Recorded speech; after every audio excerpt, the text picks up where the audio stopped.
क्या आपने कभी ये सोचा है कि अगर एक दिन आपको किसी को डिफेंड करना पड़े, अपनों को या अपने आप को, तो आप क्या करोगे? अक्सर लोग सोचते हैं कि फाइट करना सिर्फ उनका काम है, जो जिम जाते हैं या जिनके पास ब्लैक बेल्ट होती है, लेकिन रियल लाइफ में फाइट्स का कोई वार्निंग बेल नहीं होता है जिससे आपको पता चल जाए कि कब फाइट स्टार्ट होने वाली है। ये कभी भी और कहीं भी हो सकती है, इसलिए आपको अपने चाहने वालों की प्रोटेक्शन करना बहुत ज्यादा जरूरी है। खासकर ज्यादातर फाइट्स तो स्कूल में ही होती है, स्टूडेंट्स के बीच में। यहाँ ना कोई रूल्स होते हैं और ना ही रेफरी, सिर्फ आप और आपका अपोनेंट। और अगर उस वक्त आपको सिर्फ दो चीजें आती हो, डरना और पैनिक होना, तो समझ लो कि आप पहले ही हार चुके हो। इसलिए आज की वीडियो कोई सिंपल वीडियो या ट्यूटोरियल नहीं है, यह आपके अंदर की मॉन्स्टर एनर्जी को अनलॉक करने वाली ट्रेनिंग है। अगर आप कोई मार्शल आर्ट सीखने का सोच रहे हो लेकिन आपको यह नहीं पता कि कौन सी मार्शल आर्ट्स आपके लिए बेस्ट रहेगी, या फिर आप सिर्फ अपने या किसी के भी सेल्फ डिफेंस के लिए फाइटिंग सीखना चाहते हो, तो यह वीडियो आपके लिए बेस्ट ऑप्शन रहेगा। क्योंकि इस वीडियो में मैं आपको वो डेडली मूव्स और मार्शल आर्ट सिखाऊंगा जो बिगनर्स होने के बावजूद आपको एक मशीन बना देंगे। एक ऐसी मशीन जिससे कोई भी पंगा लेने से पहले 100 बार सोचेगा।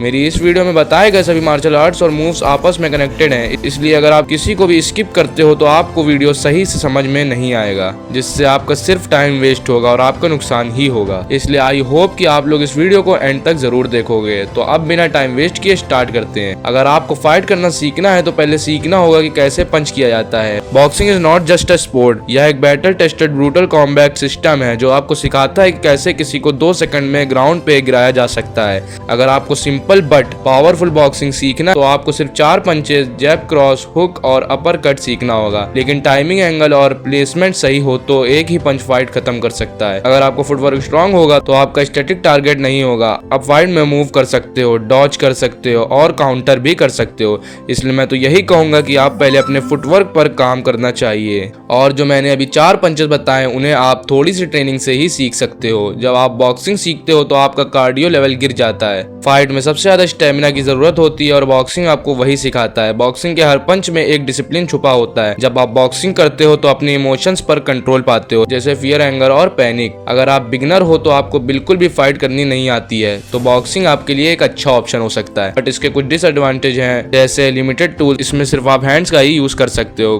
कोई किक्स, नीज या एल्बोज नहीं। अगर सामने वाला क्लोज रेंज में क्लच करे या गिराए तो बॉक्सिंग वाला बंदा थोड़ा वीक हो सकता है। और यही जगह है जहाँ दूसरी मार्शल आर्ट्स काम में आती हैं, जो है मुआ थाई। जब आपको सिर्फ अपना हाथ नहीं पूरा शरीर वेपन बनाना हो तो आता है मुआ थाई। जहाँ बॉक्सिंग खत्म होती है वहीं से मुआ थाई शुरू होती है। बॉक्सिंग आपको पंच मारना सिखाता है, लेकिन मुआ थाई आपकी पूरी बॉडी को एक वेपन बना देता है। इसे कहते हैं ऑल्ट ऑफ 8 लिम्स, मतलब 2 हाथ, 2 पैर और 2 एल्बोज और 2 नीज। एल्बोज और knees is equal to maximum damage. Close fight में एल्बोज का एक शॉट अपोनेंट का काम खत्म कर सकता है। नी स्ट्राइक अगर गलती से स्टमक में लग गया तो बंदा वहीं गिर जाएगा। अगर कोई आपके बहुत ज्यादा क्लोज आ जाए, क्लिंच करके कंट्रोल करो और नी मारो। यह बॉक्सिंग में नहीं होता है। इसकी किक भी बहुत ज्यादा डेंजरस होती है, जैसे राउंड हाउस की किक, जो डैमेज देने में हेल्प करती है। मुआ थाई ट्रेनिंग इतनी ज्यादा हार्ड होती है कि इससे आपकी बॉडी लोहे की तरह सॉलिड बन जाती है, पेन टॉलरेंस बंद हो जाता है। क्योंकि मुआ थाई की हर स्ट्राइक बहुत ज्यादा डेंजरस होती है तो प्रैक्टिस करते वक्त गलत टाइमिंग में इंजरी हो सकती है। मुआ थाई एक ऐसी मार्शल आर्ट्स है जो हैंड्स में कम और एल्बोज और नीज में ज्यादा फोकस करती है। अगर आप फास्ट हैंड्स के साथ डेडली स्ट्राइक भी चाहते हो तो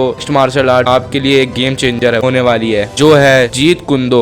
इसे ब्रूसली की मार्शल आर्ट्स भी कहते हैं। Jeet Kune Do is not about style, it's about real survival. जो मैंने नहीं कहा, ब्रूसली ने कहा।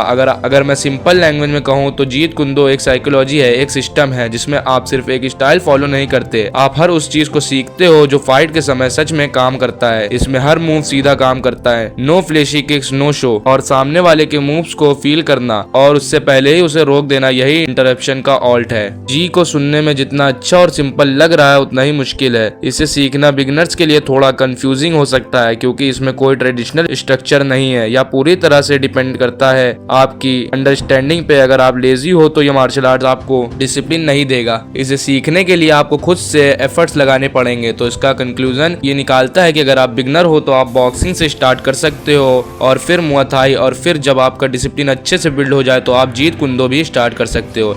लेकिन अगर आपने बॉक्सिंग से बेसिक मुआ थाई की टफनेस और जीत कुंदो से अटैपेबिलिटीज ले लिया तो आप एक कंप्लीट फाइटर बन जाते हो। बट आपको इन टेक्निक्स का यूज किसी को बुली करने के लिए नहीं करना है, फालतू के लिए किसी को नहीं मारना है।